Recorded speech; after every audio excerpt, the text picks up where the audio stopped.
Thank you, Madam Speaker, for this opportunity and to thank the leadership. I think this is among the 9 bills under NADCO report. And Madam Speaker, I would have expected that we should have dispensed off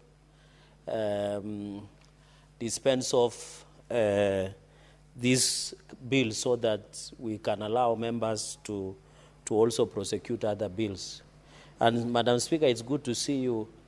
The last time I saw you, we were condoling with the Dagoretti North Member of Parliament, Beatrice Cherargei, and it is good that all of us are members of Parliament. We stand with each other, especially when we have challenges. Madam Speaker, secondly, the NADCO process was a bipartisan process. And I think the committee that was formed by both Right Honorable Prime Minister Raila Odinga and President William Ruto has borne the fruits. And one of the achievements that we have made so far, Madam Speaker, is we have now broad-based engagement and broad-based government where we are working through by partnership, Madam Speaker. And one of the bills, the beneficiary is Senate as stood as the House of Union. Madam Speaker, I'm waiting with excitement. The constitutional amendment bill, Madam Speaker. And I know you as a member of Speaker's panel, I saw, Madam Speaker, you need to clear in future, because I've seen you being introduced twice. Sometimes you come from Busia, sometimes you come from Kisumu. You will clear some of us so that in future we know where to refer you to. And you are a member of Justice, Legal Affairs, and Human Rights. I would really want to see, because, Madam Speaker, how Kenya is, even as these bills of NADCO are being processed, we must broaden and widen the executive. The fact that the current constitution of executive, we only have the president and the deputy president, will not accommodate our divergent nature of Kenya, Madam Speaker. Even the reason we have heightened campaigns, jostling and pushing for executive power, Madam Speaker, is because, one, winner takes it all. Number two is because there are only 2 positions, Madam Speaker, and I hope in the NADCO report where among the bills that we are discussing today, Madam Speaker, we must have an expanded executive where we have the president, Madam Speaker, we have the deputy president, we have executive prime minister, Madam Speaker, and we have 2 deputy prime ministers, Madam Speaker, and we have leadership that is clear, Madam Speaker. And I don't see the need, Madam Speaker, why should we appoint a member of parliament, they resign, we go for by-election, the country incurs expenses. Let us allow members of parliament to be appointed to the cabinet. We give them sitting allowances in the cabinet and save salaries, Madam Speaker, so that we can have a country. And therefore, I hope in the 9 bills that we are intending to bring, and one of them being in the Constitution Amendment Bill, this one being Statutory Amendment Bill, and I'm happy the youth leader, Senator Oburu Odinga, looks excited, especially when I mentioned the issue of expanded executive, because we want his brother to continue serving as the Prime Minister of the Republic of Kenya going into the future, and they are doing good work with the President, Raila Amolo Odinga. Madam Speaker, secondly, was on the issue of Section 11, the amendment on the Statutory Amendment 2024. When you read the parent act, Madam Speaker, that is Statutory Amendment Act of 2013, it's very clear. Madam Speaker, the delegated committee, I think in the last session, I don't know, Madam Speaker, whether Senator Faki is lucky or he is always lucky. Because in the last session, when the reorganization of committees in 2020, he became the chair of delegated committee. And I think he did a very good work, and I would have expected him to go back. But I think he decided to deal with issues of land in coastal region and the entire country. And I remember at that time, we used to argue on the timeline of delegated. And as they tried as a committee, you find, because under section, I think the closed section 2 of the statutory amendment in the Statutory Instruments Act of 2013, the definition of regulatory making authority, Madam Speaker, has been given an obligation to do their job. But I remember during tenure of Senator Faki as the chair of a delegated committee, some of the regulatory making authority were delaying in doing their job. And in fact, we had to argue on operationalization because, Madam Speaker, after we have passed a bill, the parent ministry is given authority to do regulations.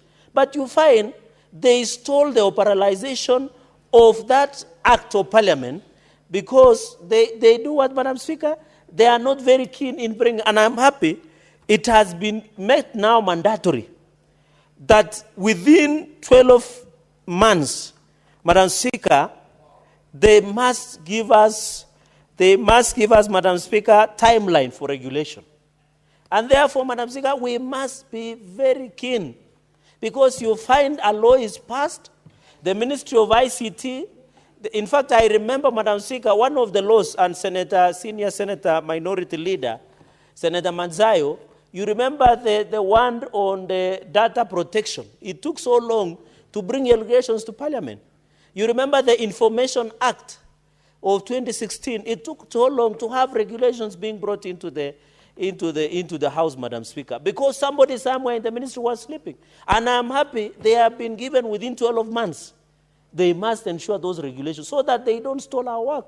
Madam Speaker, outside there, Parliament and Senate and National appear that they don't do their work. Because after we pass the act, somebody goes to court, the regulations are not published. Then when you try and explain to people that the regulatory making authority has not brought us the regulations, Madam Speaker, they imagine we are abdicating or relicting our duty, Madam Speaker. And therefore I agree, the punishable should be around 2 million, Madam Speaker, 2 million Kenya shillings. 500,000 is chicken change, Madam Speaker. So we must at least 2 million minimum because you are punishing a minister. Let's assume the regulatory making authority should be the ministry. If you are now, Madam Speaker, punishing or fining only a minister, Madam Speaker, 500,000 shillings, you can imagine they will just laugh at you. The way we were trying through Senator Outsource's bill, where we are saying when somebody fails to appear before the committee, before committee of parliament, we just fine them 500,000. And you find governors were smiling all the way to the committees.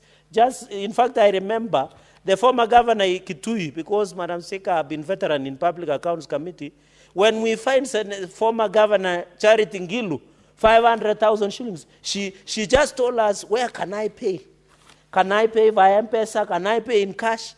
Until we guided her that you must deposit and pay through the clerk of the Senate. So we must increase so that we make it painful and punishable going into the future, Madam Speaker. Madam Speaker, the use of technology, that is amendment of section 19 and 18, is to publish both on revocation. Because, Madam Speaker, whenever you want to explain something with this digital era, Madam Speaker, we must go online. The website is important. I know Senator Utsosi have always have a problem with people who learn technology issues, even in ICT.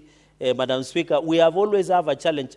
Let revocation by the concerned clerk, if it is Clerk Nyekenya, Jeremiah, or the clerk of National Assembly, they should publish on the website through the Kenya Gazette so that any Kenyan, you know, Madam Speaker, I am the chairperson of Open Governance, co-convener in Parliament, Open Governance Program, OGP.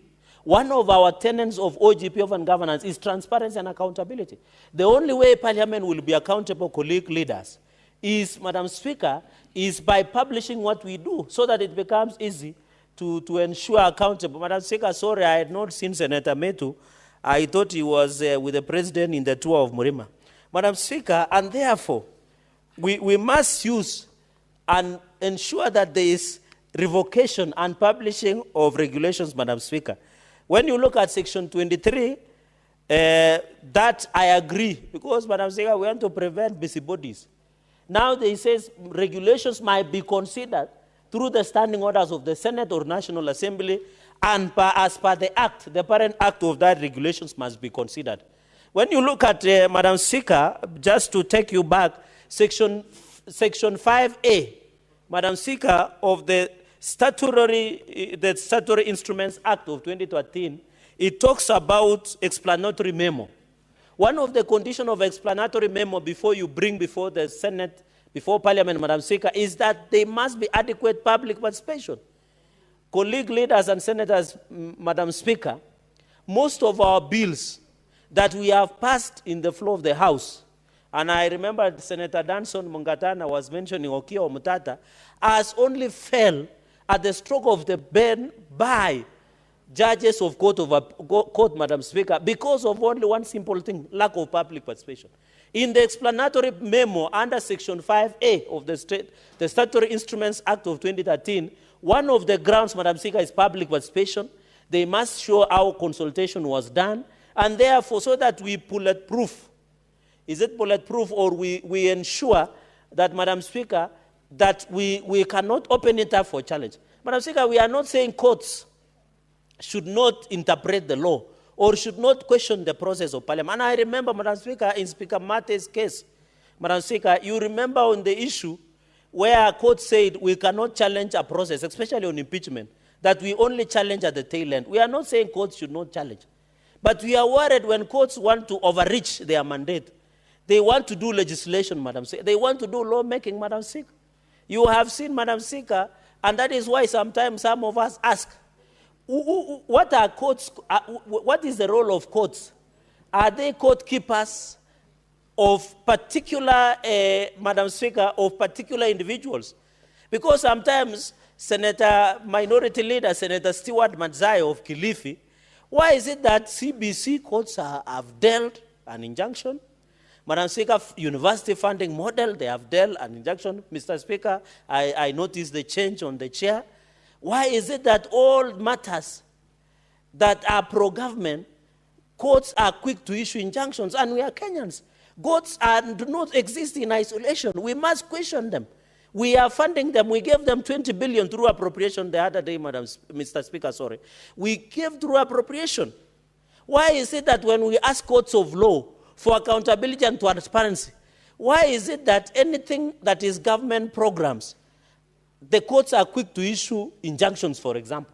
They should just come up, Chief Justice, which I have tremendous respect for, Chief Justice Martha Koome should just come and tell us the reason we are issuing injunctions, temporary injunctions against government programs, is because of X, Y, Z.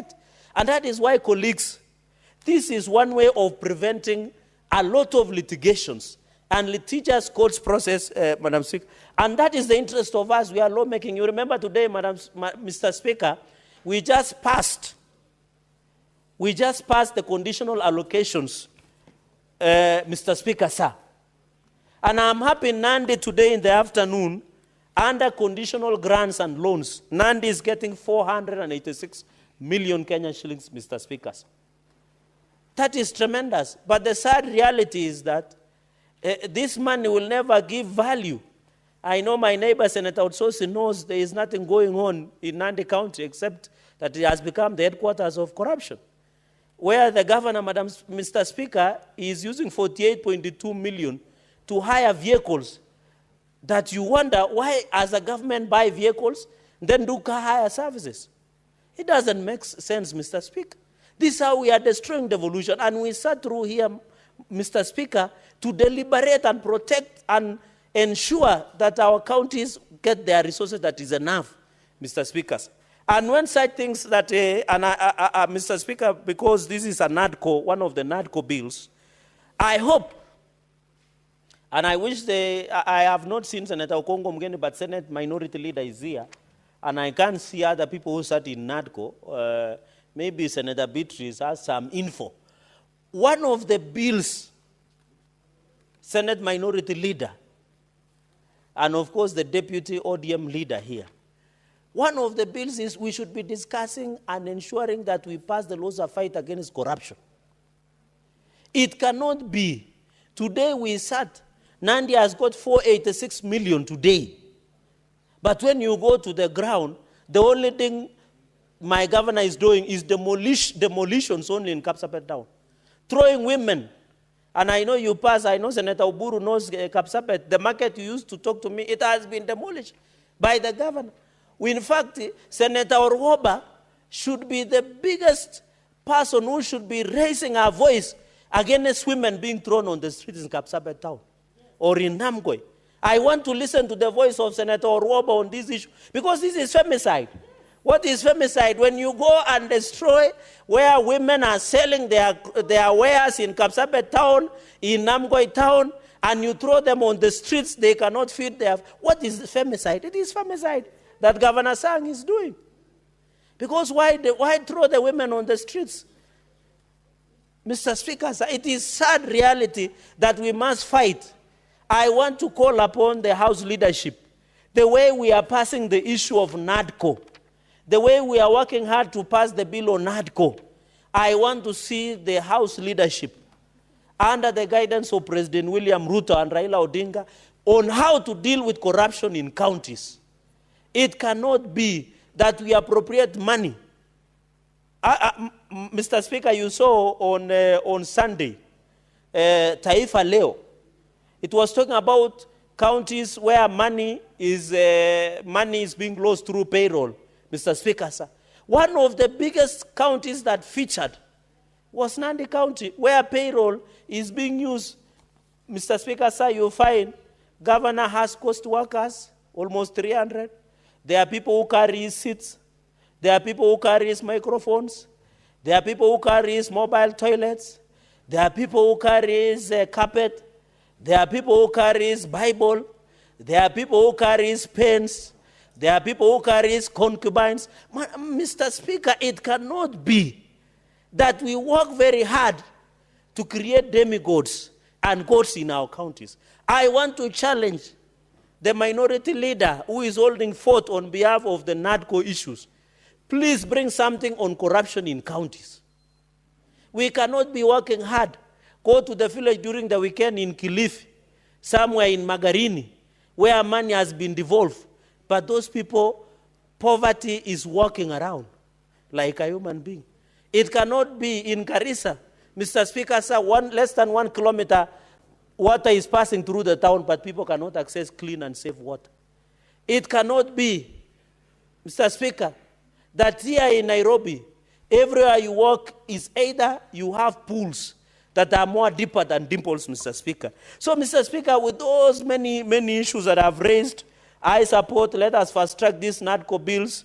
We are in support, Mr. Speaker. We are totally and absolutely with military precision on this NADCO. We are certainly behind President William Ruto and Right Honorable Raila Odinga, Mr. Speaker, into moving into a broad base and ensuring that we move this country forward. Mr. Speaker, with those many remarks and with the smile of my minority leader, I beg to support. Senator Osotsi.